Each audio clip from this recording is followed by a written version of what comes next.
जय हिंद दोस्तों। आज का हर स्वस्थ और देशभक्त नौजवान आर्मी में जाना चाहता है, पर उसे अच्छे से यह बात पता ही नहीं होती कि armed forces, CAPF, Indian army है क्या, इसकी भर्ती प्रक्रिया क्या है, रिटेन, फिजिकल, मेडिकल का क्या ब्यौरा है। ज़्यादातर को तो लगता है कि बस दौड़ लो और आर्मी में हो जाएगा। दोस्तों, अगर आप इस वीडियो को पूरा देख लेते हैं तो इस संबंध में आपके 90% डाउट्स दूर हो जाएंगे और आप इस वीडियो में खो जाओ। इससे पहले अपने उन दोस्तों को ये वीडियो ज़रूर भेज दो जो आपकी तरह देश सेवा का सपना देखते हैं। भविष्य में डिटेल्ड अपडेट के लिए वीडियो को अंत में सब्सक्राइब करना ना भूलें।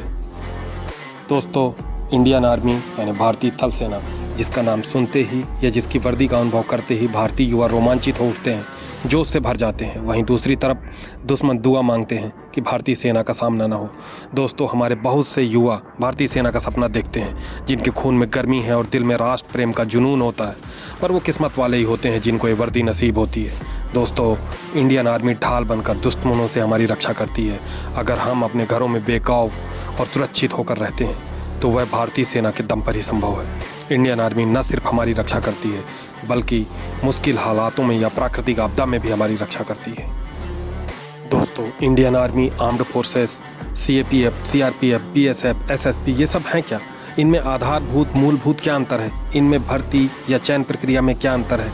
चलिए समझते हैं। दोस्तों, इंडियन आर्मी आर्म्ड फोर्सेस 3 भागों से मिलकर बनी है: आर्मी, नेवी, एयरफोर्स। जैसा कि इनके नाम से ही आपको पता चल गया होगा कि ये थल सेना, जल सेना और वायु सेना है। ज़्यादातर युवाओं से आपने आर्मी या थल सेना का नाम ही सुना होगा। एयरफोर्स और नेवी का जिक्र ग्रामीण युवा जानकारी के अभाव में कम ही करते हैं। दोस्तों, आमतौर पर हमें लगता है कि सिर्फ आर्मी ही देश की रक्षा करती है, किंतु अब कन्वेंशनल या परंपरागत वारफेयर के ज़माने चले गए। अब तो युद्ध के हालात में सारा दारोमदार एयरफोर्स के पास होता है, जबकि नौसेना बिना किसी को पता चले किसी देश का पूरा भूगोल बदलने का दम रखती है। 1971 के भारत पाकिस्तान युद्ध के समय इंडियन नेवी ने बहुत बड़ा रोल निभाया था। थल सेना सैनिकों, हवलदारों के विभिन्न पदों के लिए आवेदन मांगती है, जिनमें सामान्य ड्यूटी सैनिक, सैनिक तकनीकी, सैनिक क्लर्क, सैनिक स्टोर, सैनिक नर्सिंग, सैनिक ट्रेड्समैन यानी टेलर, पेंटर, वाशरमैन, हाउसकीपर, मेसकीपर, ये सपोर्ट स्टाफ होते हैं। ऑटो सर्वेयर, धार्मिक शिक्षक, सैनिक कैटरिंग, खान पान संबंधी हवलदार या शिक्षा हवलदार होते हैं। इनमें सामान्य सैनिक के लिए 10वीं 45% अंकों के साथ उत्तीर्ण होना आवश्यक होता है। दोस्तों, सैनिक तकनीक के लिए 12वीं में विज्ञान विषय के साथ कुल 50% अंक आवश्यक है। सैनिक क्लर्क के लिए 12वीं में 60% अंकों के साथ टाइपिंग की जानकारी आवश्यक है। सैनिक नर्सिंग के लिए विज्ञान विषय के साथ 12वीं में 50% अंक होना आवश्यक है। सैनिक ट्रेड्समैन के लिए 10वीं के साथ ITI अनिवार्य है। धार्मिक शिक्षक के लिए स्नातक के साथ धार्मिक मूल्य वर्गों का अपेक्षित ज्ञान होना आवश्यक है। JCO कैटरिंग के लिए 12वीं के साथ कैटरिंग का 1 वर्ष का डिप्लोमा या समकक्ष प्रमाण पत्र आवश्यक है। हवलदार शिक्षा कोर के लिए स्नातक के साथ BEd होना भी आवश्यक है। वर्तमान में भारतीय सेना अग्निवीर के रूप में आवेदन मांगती है, जिसके लिए आयु सीमा 17 से 21 वर्ष रखी गई है। इस संबंध में न्यूनतम ऊंचाई 165 सेंटीमीटर बताई गई है और 1600 मीटर की दौड़ को अधिकतम 5 मिनट 45 सेकंड में पूरा करना अनिवार्य होता है। दोस्तों, एयरफोर्स भी X ग्रुप यानी टेक्निकल ग्रुप और Y ग्रुप यानी नॉन टेक्निकल ग्रुप एवं NC यानी नॉन कॉम्बिटेंट के लिए आवेदन मांगती है। X ग्रुप के लिए एज 17 से 21 साल है, जबकि शैक्षणिक योग्यता 12वीं मैथ, फिजिक्स और इंग्लिश के साथ कम से कम 50% अंक होना अनिवार्य है। अगर कोई मैथ फिजिक्स से 12th क्वालिफाई नहीं है तो उसे 3 साल वाला डिप्लोमा कोर्स, जो कि मैकेनिकल, इलेक्ट्रिकल, इलेक्ट्रॉनिक्स या IT स्ट्रीम्स में होने चाहिए, वो भी 50% से ऊपर अनिवार्य है। दोस्तों, Y ग्रुप या नॉन टेक्निकल ग्रुप के लिए 12वीं किसी भी विषय से 50% अंकों के साथ पास होना अनिवार्य है। अगर आप Y ग्रुप मेडिकल असिस्टेंट के लिए जाना चाहते हैं तो आपको 12th में फिजिक्स, केमिस्ट्री और बायोलॉजी के साथ 50% अंकों के साथ पास होना अनिवार्य है।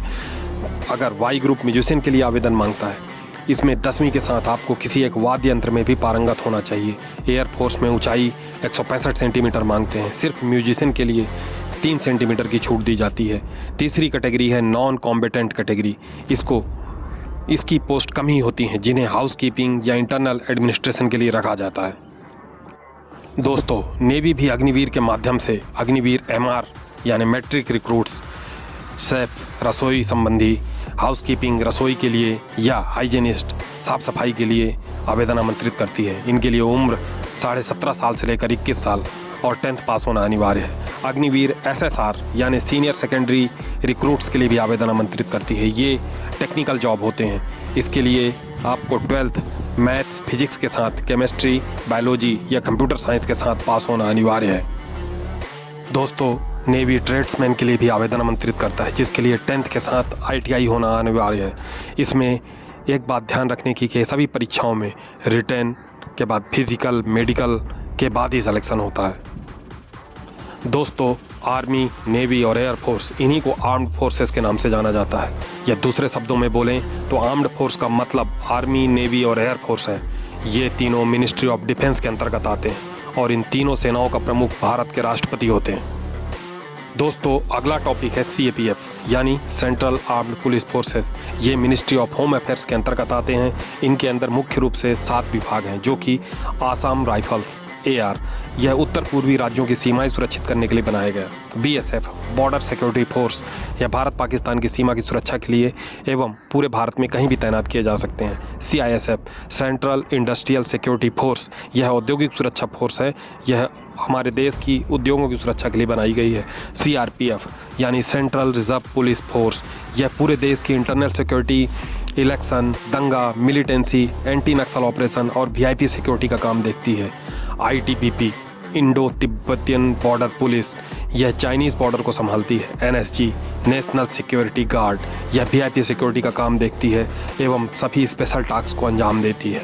SSB सशस्त्र सीमा बल, यह इंडो नेपाल एवं इंडो भूटान सीमाओं की सुरक्षा के लिए बनाई गई थी। दोस्तों, CAPF के अंदर आने वाले सभी विभागों में भर्ती प्रक्रिया लगभग एक जैसी होती है, जो physical efficiency test, written test और मेडिकल के आधार पर ही मेरिट बनाई जाती है। इनमें कांस्टेबल्स के लिए हाइट 170 सेंटीमीटर एवं मिनिमम एजुकेशनल क्वालिफिकेशन 10वीं मांगी जाती है। वर्तमान में 5 किलोमीटर की दौड़ 24 मिनट में पूरा करना अनिवार्य होता है।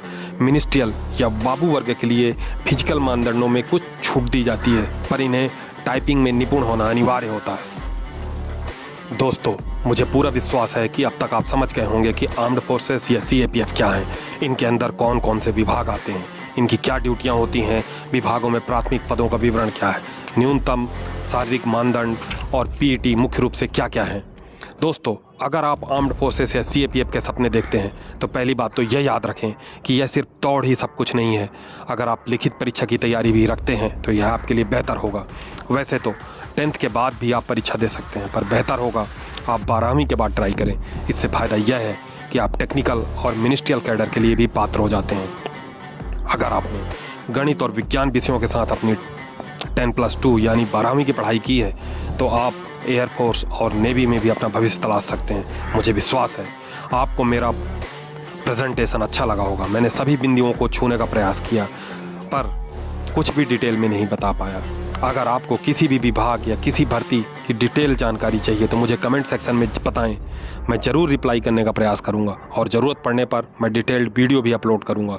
CAPF और आर्म्ड फोर्सेस में जाने के बाद आपको डेपुटेशन में विभिन्न विभागों में काम करने का मौका मिलता है। साथ ही UN मिशन में आप विदेशों में भी अपनी सेवाएं दे सकते हैं। दोस्तों, याद रखें, फिजिकल, रिटन और मेडिकल के बाद आपका पुलिस वेरिफिकेशन भी होता है, इसलिए अनावश्यक विवादों से बच कर रहें। दोस्तों, wish you all the best. जय हिंद।